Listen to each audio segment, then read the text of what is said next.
వికారాబాద్ జిల్లా పెద్దేముల్ మండలం ఆత్కూర్ ప్రాథమిక పాఠశాలలో నేడు వరండా పైకప్పు ఊడిపోవడంతో పెను ప్రమాదం తప్పింది. ఆ సమయంలో విద్యార్థులు తరగతి గదిలో ఉండడంతో ఎలాంటి ప్రమాదం జరగలేదు. విషయం తెలుసుకున్న విద్యార్థుల తల్లిదండ్రులు ఘటనా స్థలానికి చేరుకొని ఆందోళన వ్యక్తం చేశారు.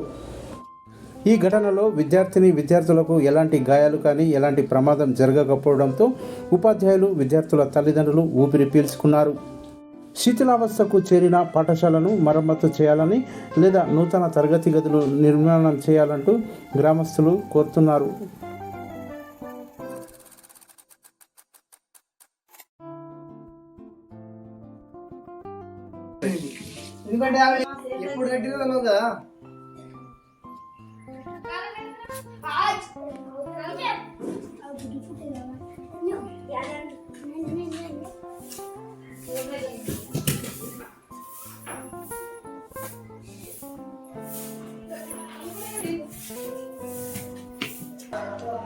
లోపల కూడా అట్లనే ఉంది సైడ్ ది అవి ఇంకా చూలాకుతున్నాయి అంతే పడేది ఉంది ఆల్రెడీ ఆ సైడ్ ఆల్రెడీ పడుతుంది ఇప్పుడు ఒక్కసారి పెడతాను ఇట్లా ముద్ద పడుతుంది జడ పడుతుంది